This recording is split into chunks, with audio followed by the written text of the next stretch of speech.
My name is Perry Treason, and I am 1/3 of the producing team for Nudie Nubies. And I've decided to take on a project called Nudie Nubies A History. I started this project by interviewing Redbone and Foxy, who created Nudie Nubies, which is the longest running amateur burlesque show in the United States. So I think it's a really important part of history, and it's also still happening. So we are continually making history. And a lot of the times, folks are like, that show sounded so cool. Hi, Foxy Tan. I wish that they'd have documented more about it. Well, that's what I'm doing. So I'm really excited to bring you our next guest for this series, and her name is Sassy von Straddler. She was the second Ultimate Reveal winner here in the Twin Cities. So, I invited them on in. I'm so excited. Ah! Hello. Hello! Yay! You look so good! Thank you. Well, I was like, we're going to be on Instagram Live, so I got to like put some makeup on. Hell yeah. I put a thing in my hair. Yeah, see, I cared. Oh, you can I put worked that filters bubble on this? job. I didn't What? realize you could put filters on live. Okay, this is my favorite filter that I love. Good. California vibes. Oh. Oh. You look like a dream, per the usual. Hello. It's so nice to see you. I don't think I've seen you since a random Valentine's burlesque, which was at least over a year and a half ago. Yes, it was. Actually, it was probably 2 years almost to the day, because I remember that show. It was right after I got back from Italy, and it was the end of January in 2019. That is the last time I saw you in person. That's insane. That is wild. But you've been trekking all over the place, have you not? Yeah, so we can talk about the trips that I've gone on for burlesque. Yeah. And then also I recently got back from working in Dublin for 3 months during a pandemic. Well, wild. Mm-hmm. And I can't wait to hear all about that. But before, why don't we introduce you in case there are some folks watching this live that are like, Sassy von Straddler, they look so cool, but I have no idea. Just Sure. on the off chance. Oh, you want me to do that? Yeah, yes. And I would love. You want to introduce yourself to our folks out there watching? Okay, so hi everyone. My name is Sassy von Straddler. As Petty said, I was the second Ultimate Reveal winner. And Nudie Nubies has such a special place in my heart. The Townhouse was one of my favorite places to perform. And I haven't performed there since it changed to Blackheart. And, you know, the entire world exploded. But before then, I've traveled several countries and states performing burlesque, and I think I owe a big part of that to Nudie Nubies. I can't wait to hear about your travels. I want to know all about them. So, starting here, Nudie Nubies, second Ultimate Reveal. That's like not long after they would have started then. Yeah, I think that would have been like right around a year, because they did, you know, the first reveal with 6 months and then 6 people in mind. So yeah, it must have started like beginning of or tail end of 2013. 2013. Wow. How did you find burlesque? This is a great story. So yeah. I had always kind of been interested in it. Like I was familiar, you know, with like old school burlesque, and then also of course like Dita Von Teese. And at the time, my sister had just gone through a horrible breakup, and I saw a Groupon that was like burlesque, chair, and pole workshop. And I was like, let's take this. It'll be really fun. You'll feel super sexy, and you'll like be in a better mood. And yeah. She absolutely fucking hated it, and I loved it. So then I took classes, and that was maybe like a year and a half before Nudie Nubies. Wow. So you're like, thanks for the breakup. It served me well. So yeah. Wow. Oh my God. How great. Just a Groupon, folks. Like sometimes I feel like people are like, the epic start. I was born. And sometimes you find a Groupon. Like right? I mean, it truly was like, here's a fun thing to try. You know, I was always a little bit of like exhibitionist / performer. And I actually came up with my stage name in a Target parking lot before that workshop. It truly like came into my brain, and like the burlesque gods were like, "You're Sassy von Straddler. That's who you're gonna be." Now go get your shampoo Yeah. from the start. Oh my God, Sassy von Straddler is such a good name too. Like we love an alliteration. We love like something that rolls right off the tongue. Well, That's and it's awesome. like, you know, it's a nice homage to Dita, and then also I'm German, so that works. Yeah. I've been called Sassy my entire life, and I can do the splits, so just came together. You're like, I check all the boxes. I earned my name. Like it's me. That's awesome. It should be a good reflection of you. Like your name should, yes. Well, and I think, you know, a lot of people when they first start, especially if they're in a class, you know, most like teachers will have kind of like a boilerplate equation for how you come up with your name. And I remember I rolled up and I'm like, I already have a name. Here's what it is. And they were like, check, watch out for her. She will be back. Pretty much. That's so cool. And like, there is so much pressure in a name. Like, your name better be good when you get up there. Because, you know, you imagine all these MCs saying your name and how it's going to sound. And that's a good one. I'm happy. All right. I'm done beating around the bush. Tell me about the travels. Okay. Where have you gone? What are you doing? Well, I will start with burlesque. So I will say pretty soon after Nudie Nubies, when I won, I was like, okay, I won something in Minneapolis. Now I got to set my sights bigger. And so I did the whole festival circuit for a solid like 3 to 4 years. And so, I mean, I've been all over the United States, a couple places in Canada. And then my big trip was when I went to the UK in 2016. So what are some of the festivals that like stuck out to you? I know people are, when they're watching this, they're like, yeah, they're festivals, but where are they? I know, especially now. Yes. Well, I will say, let's talk about my favorites. Yes. I would definitely say Vancouver was so fun. And I know that they're doing a virtual version this spring, which I'm going to be super excited to watch. I was a complete slacker, so I did not have time to like put in a video proposal. So Vancouver has always been one of my favorites. I would love to go back.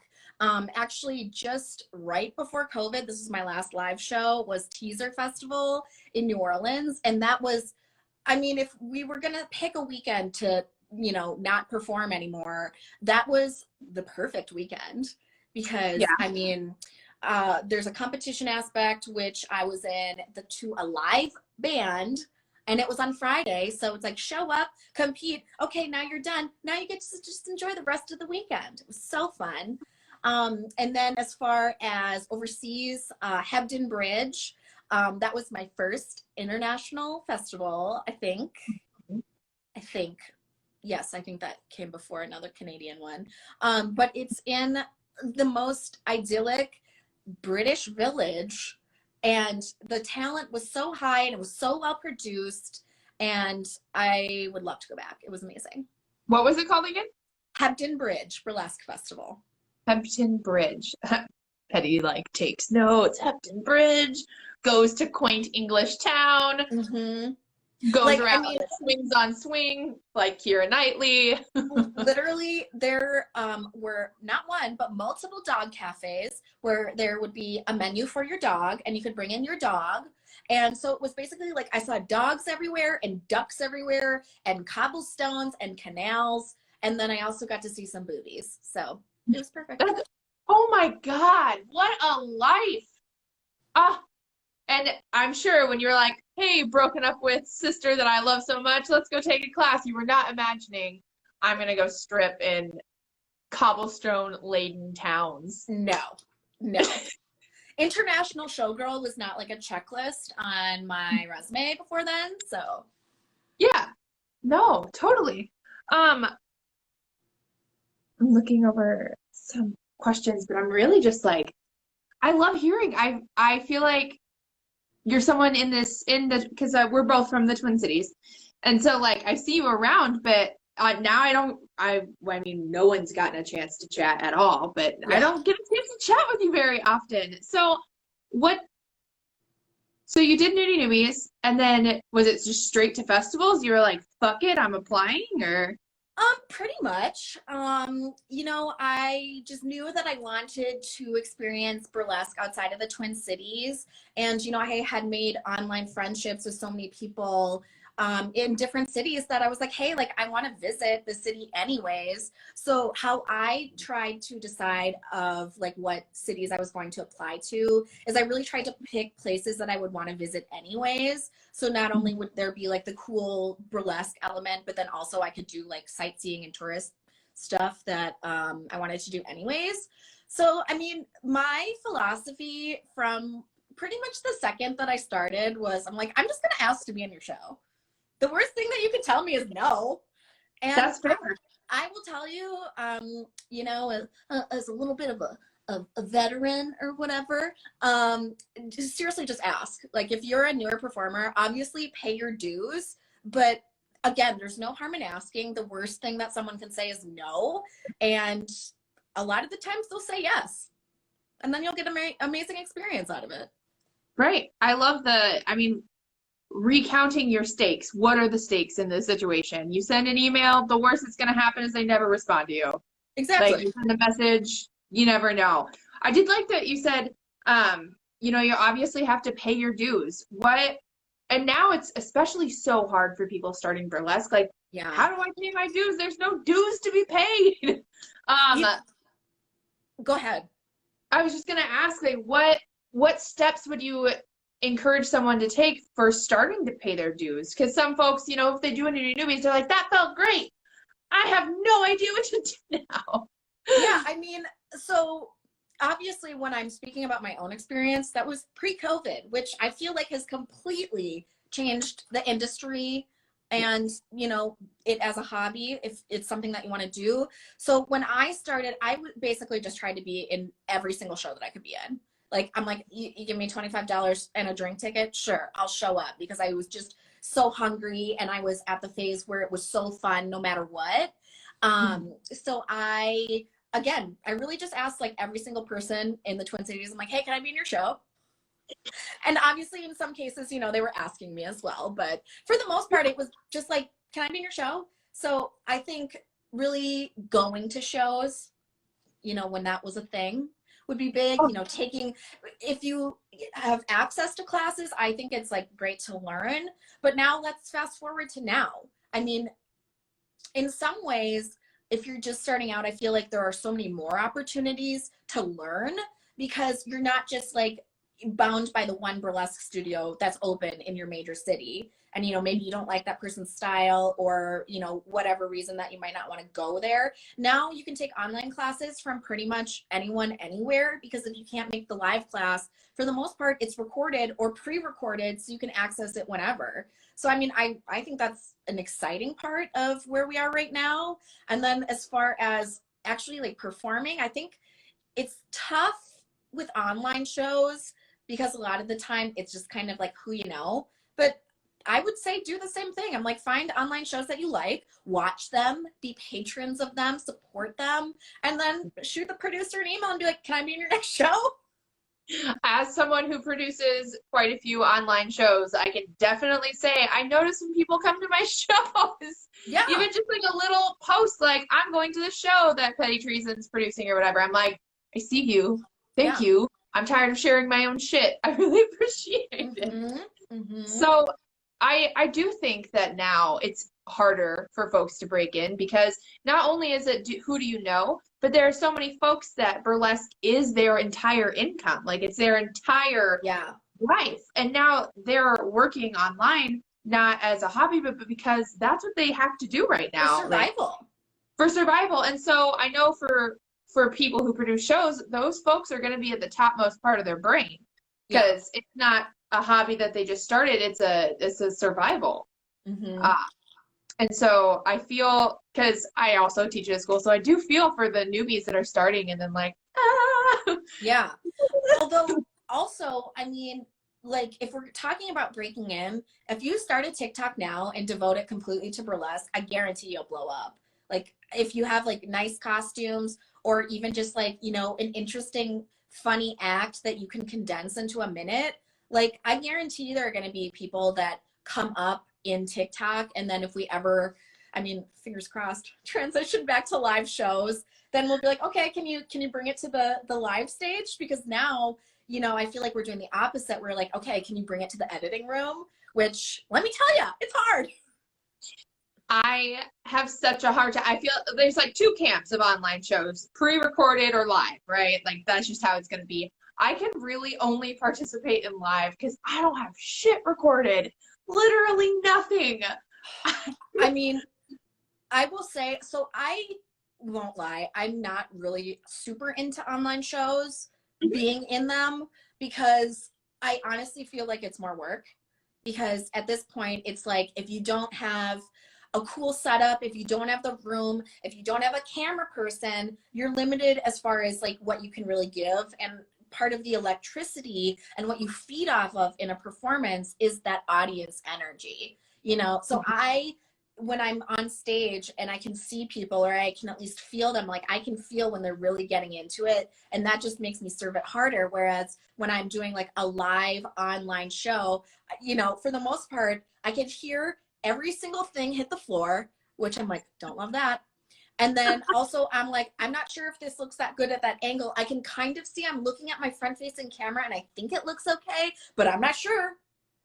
So Right. I would say I prefer the pre-recorded, but at the same time, then because you're like, oh, well, it's pre-recorded, so I have no excuse for, you know, messing up my glove peel. So then you end up like taking however many takes if you want to do a single shot. Or I was recently just in an all Capricorn show, and it was one, I love it. Good. my favorite thing in the world, but then also I'm like, fuck, I can't half-ass this because I'm in a show with all Capricorns, and if I half-ass it, it will show. They'll know. The rest of us are overachievers. So I actually this was my first attempt at making a video that had multiple shots and angles. And you know what? I'm pretty proud of how it turned out. Good. Good. It was an all Capricorn show. Is it over? Yes. Let's see. I think you can still download it though. The producer is Lilu Lenore. That's Lelulenore, like the spelling bee. Okay. And all you have to Good job. Yep. I had a flashback to Drop Dead Gorgeous there. Alabama, Alabama. But yeah, no, definitely seek her out. She's an amazing producer in Pennsylvania. And you can still download the Capricorn show. So just DM her if you want to see my amazing video. I definitely do. So that's great to know, because it is nice that when you've created a video like that, you can send it to if other producers are like, hey, I want you in your show. You're like, great, boom. Yep, exactly. Send me the money. Bye. Yep. It is, yeah, but I agree. It is so much effort. You have to be your own everything, your own camera crew, your own director, even more so.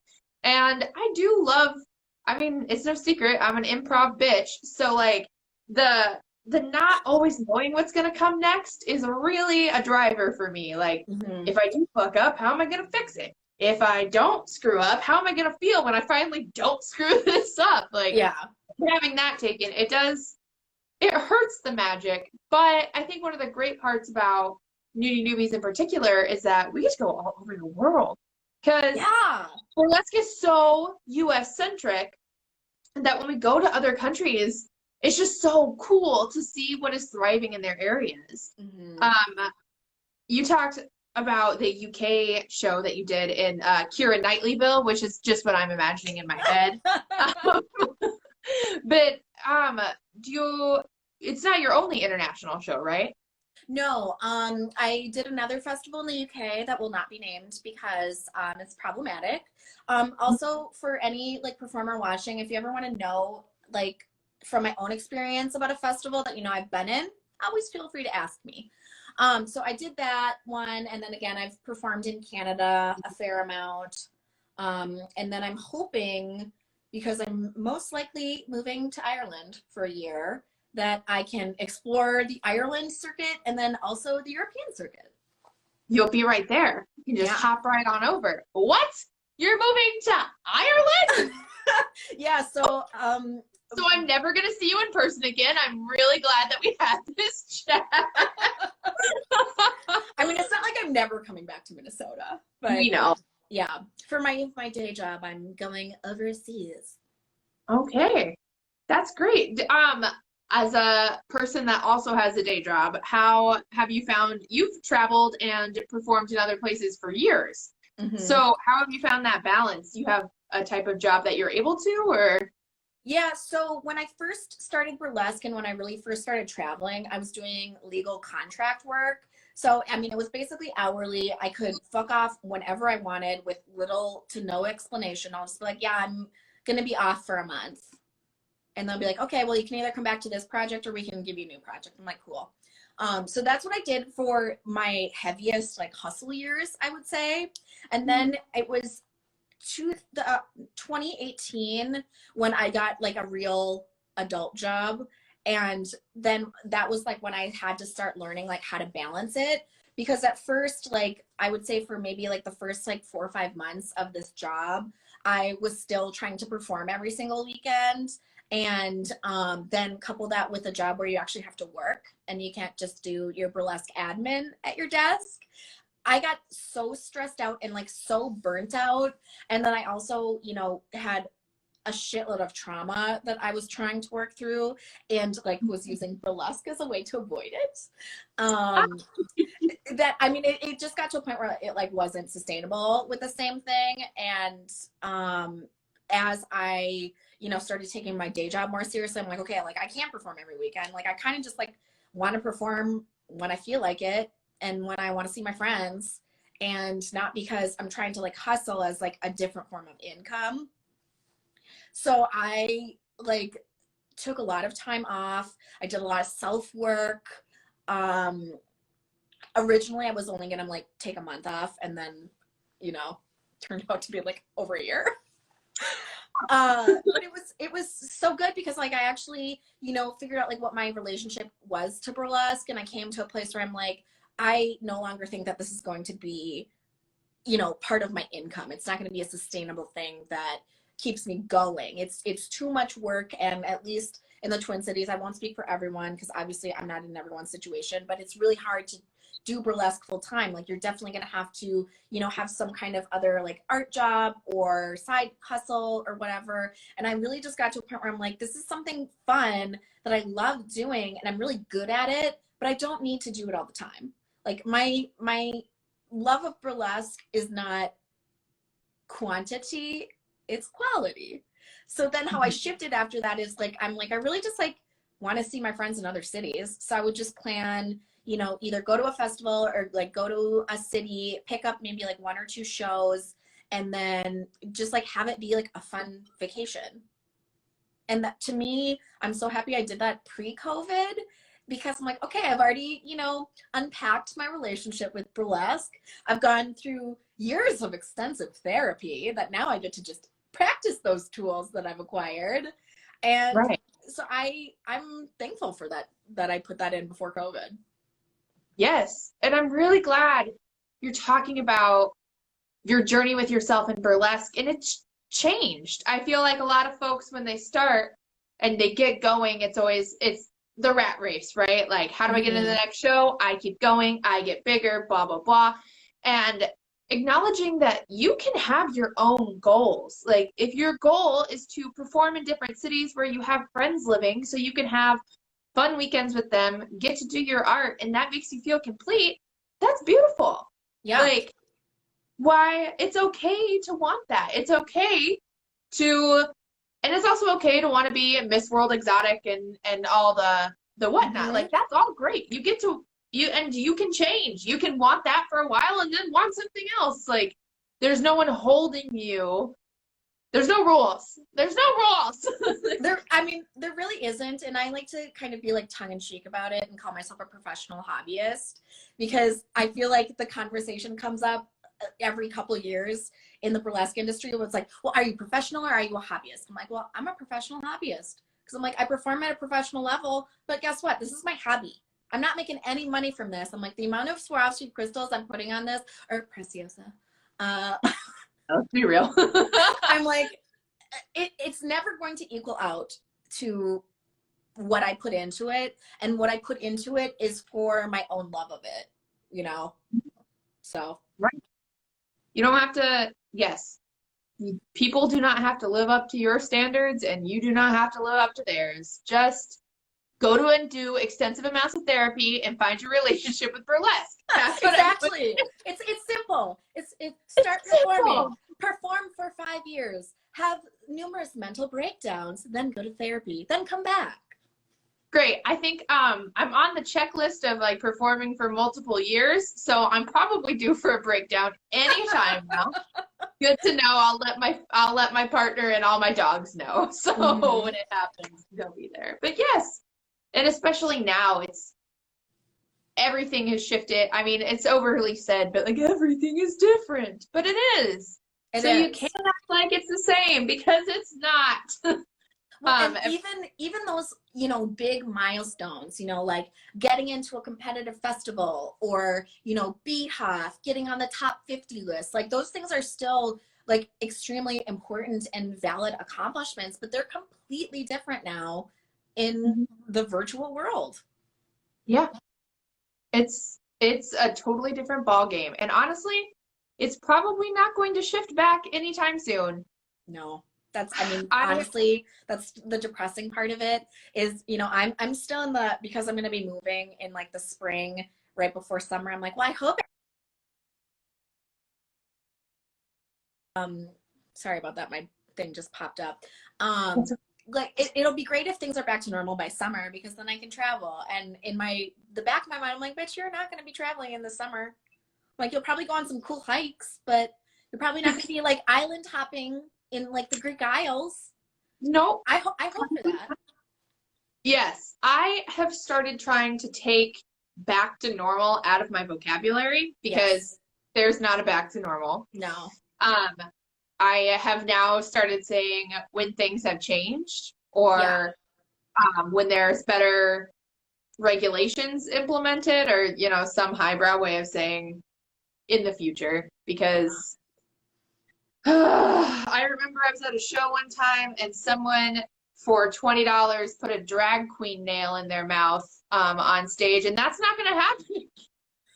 You know what I was actually thinking? Because like I was thinking earlier about the Townhouse and what an amazing place it is to perform. And, you know, without completely shifting gears, one thing that I love about the Townhouse that I think is really good for at least amateur performers in the cities, if things improve and we go back to that location, is that it teaches you how to perform to like multiple angles, and like how to work a room, because they're right there. And so what I was thinking along those same lines is, I'm like, you know what, they should study if like pussy particles contain COVID, because I was thinking, I'm like, well, I won't be like, you know, putting my like foot up on anyone's table and like wafting my pussy towards them anytime soon. So that's a bummer. Probably not. I'm really hoping for a future where that is a thing again. Me too. I'm praying. New thing to put on my prayer list. Yes, I am sad. The Townhouse or the Black Heart of St. Paul or whatever, they're the best stage. Best stage. And truly, I mean, I've performed, I would say, on a shitload of stages. That's an objective number. And the Townhouse is still one of my favorites, because again, you're really with the people, and like, you know, you see the regulars that are always there, and you can get up close and personal with people, and and you've got a good amount of space. So still one of my favorite stages. Yes. And it's a space where I always feel like I can get weird. Like, it's fine if I do like some weird ass shit. Yeah. I think the last time I performed at the Townhouse, I did Milk Lemonade and threw brownies at people like it was poop. So I feel like between pussy particles and fake poop, we might have different aesthetics at the Townhouse sometimes. Yeah. But like, I missed that. And people ate the brownies. They were on the ground, poop brownies, and they ate them. Oh, I'm judging a little. But I'm proud of you. I dressed up like a milkmaid too. It was very cute. You know, I think actually the last time I performed at the Townhouse was like another like Nudie Newbie like anniversary or something, and that was also, you know, during another breakdown. Yeah. Oh, so I won't keep this too long because I will upload it to YouTube. You can check out the YouTube channel and see all my fun interviews that I'll have up there with all of these champions. But before we lead out, I have two questions. I want to know what's next for Sassy von Straddler. I guess you're moving to Ireland, so that's a big next. Yeah, so that's definitely the top of my list, and it's extremely stressful, and I'm still in denial about it, but I've still got like about 2 months before my work visa is actually processed. So I mean, as far as burlesque goes, I'm really excited to be around people that I've just been friends with on the internet for so long, and I'm like, oh, these people can actually be my friends in real life. That's amazing. And then mainly traveling again. I will say navigating the scene in Europe will be a little bit difficult because, you know, I think there's still a lot of appropriation and working with predators that I will not be engaging in. Yeah. So yeah, and then other than that, I mean, I'm excited just to like hopefully travel in the future. But I think living abroad is really exciting. And then my COVID hobby that I picked up is jewelry making. And so I've got a little like silversmithing set up at my desk. And it's been really fun because I'm not immediately good at it. So as a Capricorn, that's extremely difficult, but I'm not letting myself quit. Good. Oh Yeah. my gosh. I'm not saying you have to sell it or whatever, but I want to see at least a story of some silversmith by Sassy. Like, I will definitely send you the one piece that I made that I'm super proud of. And of course, immediately I'm like, well, maybe I can monetize this hobby. And I'm like, bitch, stop it. Stop it. stop it. We're not monetizing it. We're just having fun. You know, That's actually, this is a fun, quick story. So my favorite costume to this day and my favorite act is my Starstruck act, which is my blue and gold act for anyone that's seen it. And my big accomplishment is that I sewed the corset, and it was the first corset I ever sewed, and it went perfectly, but it was so much work. And immediately after, people were like, will you sew one for me? Because at the time I was like sewing like body cages and stuff for people. And that was the first time that I had the experience of being like, absolutely not. This is way too much work to sell it. So for now, yeah, that's what jewelry is. But what's your price point? No. My price point is no. Oh my gosh. I can't wait to see it. I've decided to unbox my sewing machine and stop being afraid of it. Yes, And I am not a Capricorn, but I am an Aries. So I don't know quite what that would mean in the situation other than I get very upset very quickly. I would say, know that your sewing machine, there is a ghost inside of it, and he or she or they will have their own personality, and everything could be set up fine. And at some point, they will say, I'm done for the day. And you just have to listen to it. It's very frustrating. My friend told me, they were like, because I normally, when I I'm a power tool kind of person. I prefer like building, like, my partner and I built wooden patio furniture for ourselves. I'm like, I prefer like that kind of construction. And my friend was like, a sewing machine is really just a power tool. And I was like, on it. Absolutely, okay, great. Absolutely correct. Absolutely, it's a power tool. And I was like, you are mine. I am the master. You are the machine. And sometimes it's like, are you sure? But I'm having fun, and I'm not monetizing. I refuse to monetize because it's not good enough, and I will not do it. And just enjoy your hobbies. If I can impart anything on you, not everything has to be a side hustle. You can just do it for fun. That was going to be my last question. What advice do you have for those competing in Nudie Nubies and starting out? I mean, really just have fun more than anything. And I know that sounds so cliche, but I mean, look around us. Like in this world, burlesque should only ever be a source of joy and fun. And if it goes beyond that, like, I think we're losing the spirit of it. And just be creative. I mean, again, like we're in a completely new Wild West.